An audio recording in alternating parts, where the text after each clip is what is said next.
When two people are locked into a dynamic where one constantly chases and the other constantly withdraws, a pattern becomes predictable. The anxious partner reaches out, calls, texts, and looks for reassurance, while the avoidant partner leans away, needing space and control. Both may feel frustrated, yet oddly secure, because the roles never change. But the moment the anxious partner decides to stop playing their part, to stop chasing, and instead fall silent, the avoidant is thrust into unfamiliar territory. That is when confusion begins to take over. For the avoidant, the pattern has always been reliable. They may not admit it openly, but part of their comfort comes from knowing the anxious person will not let go. They can pull back, create distance, and still feel a sense of safety in knowing someone is waiting for them on the other side. But once that pursuit is gone, it is as if the ground shifts beneath their feet. The usual balance is broken. They are left asking questions they never had to consider. Why are they not calling? Why have the messages stopped? Why is there silence where there was once noise? This uncertainty quickly turns into confusion because the avoidant is no longer in control of the game. Confusion in this sense is not just about missing the attention. It is about the loss of predictability. Human beings, even those who thrive on distance, like to know where they stand. The avoidant may prefer space, but space was always theirs to control. When the anxious partner chooses silence, the avoidant suddenly feels that choice has been taken away from them. The absence of pursuit forces them into a position they are not used to, reacting rather than controlling. This reversal unsettles them more than they realize. Imagine a stage play where every actor knows their lines by heart. The anxious one has always been scripted to plead, to chase, to explain, while the avoidant has been scripted to dismiss, to create walls, to stay aloof. But when the anxious walks off the stage and stops speaking their lines, the avoidant is left standing alone, unsure what to say next. That is the heart of the confusion. The script no longer works. The avoidant now has to face silence without the reassurance that the other person will step in to fill it. This confusion often exposes something deeper. The avoidant, who seemed so sure of their independence, begins to realize how much they relied on the anxious person's persistence. That persistence was proof of their worth, a constant reminder that no matter how much distance they created, they were still desired, still needed. Without it, they are left questioning not just the relationship, but themselves. The comfort of being chased is gone, and in its place sits doubt, which grows with every unanswered call or message they consider sending but hesitate to deliver. For the anxious partner, breaking the pattern can feel empowering. It is not silence out of spite, but silence born of self-respect. And yet, what they might not always see is the ripple effect it creates in the avoidance world. The avoidant is not used to being the one confused, the one unsure, the one left waiting. That role reversal shifts the entire emotional balance between them. The anxious learns strength in stepping back, while the avoidant is forced to confront feelings they have long buried beneath distance. In the end, confusion is the first domino to fall, but it is a powerful one. It cracks the illusion of control that the avoidant believed they had. It makes them aware of the fragility of the dynamic they depended on. And most of all, it sets the stage for change. Because once confusion enters the picture, nothing can go back to the way it was. The avoidant cannot unfeel the uncertainty, and the anxious cannot unlearn the power of breaking the chase. It is in this disruption that both discover the truth. The pattern was never permanent, and silence has the strength to rewrite the story. Silence is often misunderstood. Many assume it means absence, a void with nothing to offer. But in relationships, silence can be one of the most powerful forces at work. When someone who has always been present suddenly withdraws, the quiet space they leave behind is not empty, it is filled with questions. For the avoidant partner who has grown accustomed to being pursued, silence does not feel neutral.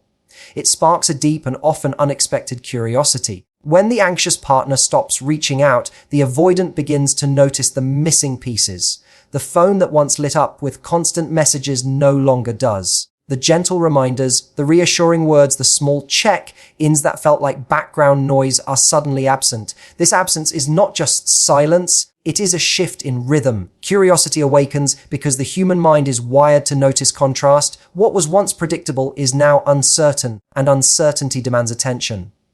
The avoidant who believed they thrived on distance now wonders why that distance feels heavier without the other person filling the gaps. Curiosity grows because silence changes the narrative.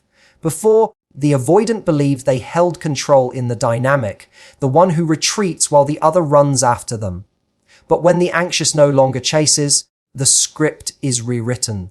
The avoidant is left with unanswered questions. Why aren't they calling? Did they move on?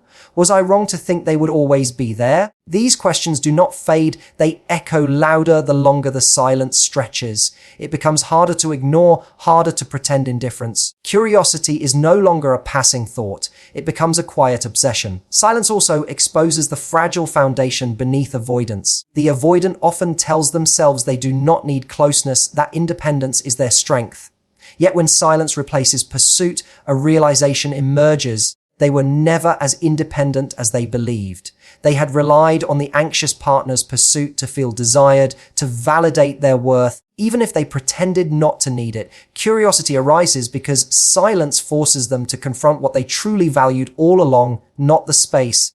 But the security of knowing someone would always bridge the distance. This curiosity is not purely emotional, it becomes behavioral. The avoidant may scroll through social media, searching for signs of life from the anxious partner. They may replay old conversations in their mind, trying to understand where the shift began. They may find themselves drafting messages, even if they do not send them, because the silence weighs more heavily than they expected. Curiosity pushes them out of complacency, making them notice what they had taken for granted. Over time, the silence begins to feel less like absence and more like a presence of its own. It is a teacher forcing the avoidant to sit with feelings they once avoided. The curiosity it breeds is not always comfortable. It can be restless, unsettling, and even frustrating.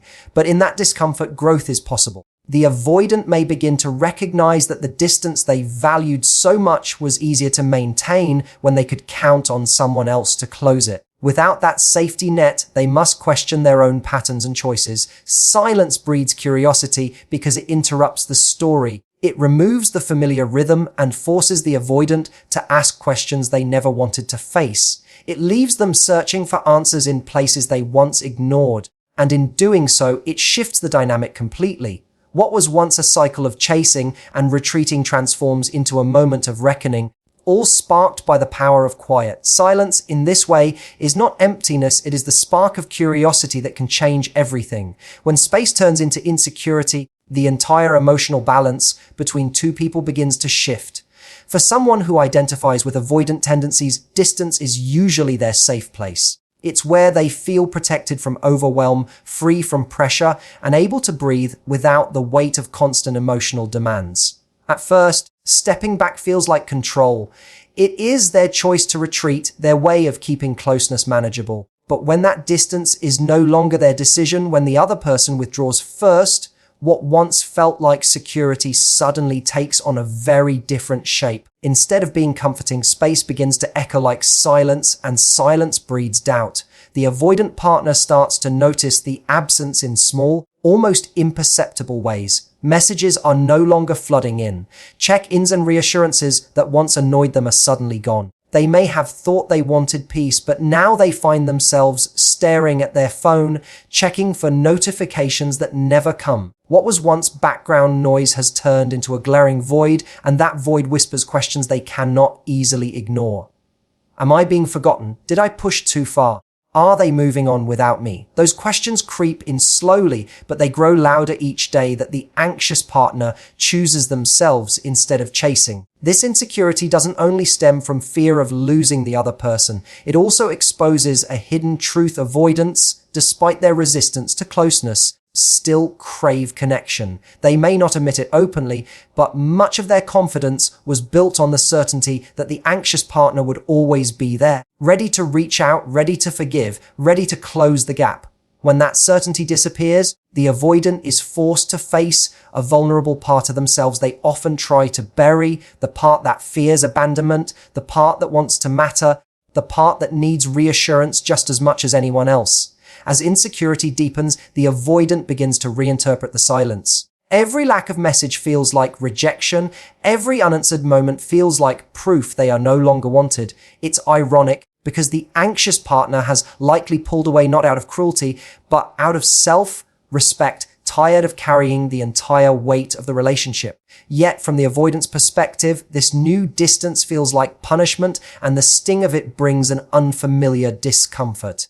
They start to realize that being left alone does not equal freedom when it comes with the risk of being forgotten. This is the turning point where insecurity can become a powerful teacher. For perhaps the first time, the avoidant feels what the anxious has always felt: fear of being too much, fear of being too little, fear of being abandoned. That mirror forces empathy. Even if they don't want to acknowledge it, it forces them to recognize that their retreat, while protective in their own mind, may have been deeply wounding to someone who only wanted closeness. In that recognition lies the possibility of growth, because insecurity shines a light on the fact that neither extreme, constant pursuit nor constant distance, truly creates safety. The silence that breeds insecurity also opens a new question: what if they want to close the gap this time? What if the fear of loss outweighs the fear of closeness? When space no longer feels like a shield, but instead like a crack where love can slip away, the avoidant is faced with a choice. They can either continue retreating and risk losing what they never admitted they needed, or they can take a vulnerable step forward. That step may be small, sending a message, offering reassurance, asking to meet, but it is still a shift born from insecurity, from the realization that space has stopped protecting them and started to cost them something they value. In the end, when space turns into insecurity, it is not simply a loss of comfort, it is the beginning of self-awareness. It reveals how much the avoidant relied on being pursued and how fragile that comfort truly was. More importantly, it demonstrates that no matter how much someone claims to want distance, the human heart is wired for connection. Ignoring that truth may work for a while, but when the anxious finally stops chasing, the silence that follows teaches the avoidant one of the hardest lessons. Distance without love doesn't feel like safety, it feels like loss. When we talk about relationships between people with different attachment styles, one of the most fascinating shifts happens when distance begins to change the roles. An avoidant partner is often seen as the one who values space, independence, and freedom above all else. Their comfort zone lies in pulling back, keeping things on their terms, and setting boundaries that prevent intimacy from feeling overwhelming. But when the anxious partner, the one who usually leans in, suddenly takes a step back and chooses silence over pursuit, something unexpected begins to unfold. The very distance that once gave the avoidant comfort begins to create tension, and it often triggers the opposite of what anyone might expect: pursuit. This pursuit does not usually arrive as a dramatic confession or a bold declaration of love. Instead, it tends to emerge in subtle ways. The avoidant, used to being chased, may notice the absence of constant texts or emotional check-ins. At first, they may shrug it off, thinking space is exactly what they wanted. But as time stretches, the silence begins to feel heavier. The calls that once interrupted their day no longer come, and the good morning or good night messages they took for granted are no longer there to cushion their sense of importance. What was once annoying now becomes noticeable in its absence, and the avoidant's attention begins to shift from protecting their space to seeking signs of connection. Distance has a strange way of awakening desire. It creates a vacuum where the avoidant suddenly realizes that the anxious partner's presence was not just noise but also reassurance. Even if they did not admit it openly, the consistency of the anxious partner's pursuit had reinforced their value and kept them feeling wanted. When that disappears, the avoidant often feels a pang of insecurity that propels them into action. They may reach out with casual words like, "Hey, how have you been?" or a seemingly random message that masks a deeper need to re-establish closeness. What feels like a small step is actually a significant move for someone who usually leans away from intimacy. The pursuit triggered by distance also highlights an important truth: no one, not even the most avoidant, is immune to the need for connection. Human beings are wired to bond, and when a relationship dynamic changes, it shakes up the balance that people rely on for a sense of control. The avoidant might not become suddenly clingy, but they start to look for reassurance in their own way. They may test the waters with a social media interaction, a light-hearted joke, or even by bringing up shared memories. Each of these actions is a sign that distance has sparked a desire to pull back what feels like it's slipping away. What makes this pursuit so powerful is that it often comes as a surprise both to the anxious partner and to the avoidant themselves. The anxious partner may have stepped back for self-preservation, never expecting it would cause the other person to lean forward.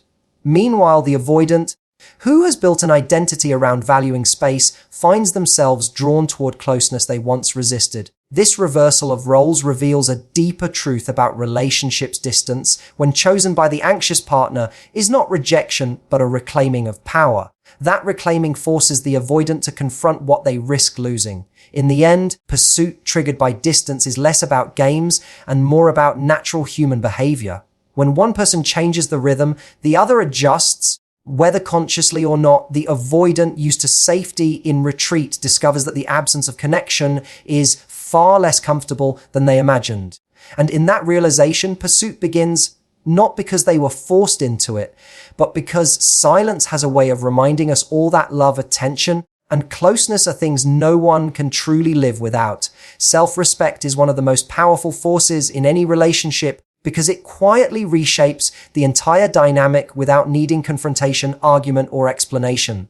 When someone who has always been chasing, pleasing, or anxiously seeking reassurance chooses instead to honor themselves, everything changes. For the anxious partner, this shift is not about playing games or using silence as punishment. It is about finally realizing that their worth is not dependent on how much attention, affection, or validation the other person gives. Self-respect tells them that they are enough even when the other person withdraws. This internal decision sends an unspoken message to the avoidant partner: the days of endless chasing are over.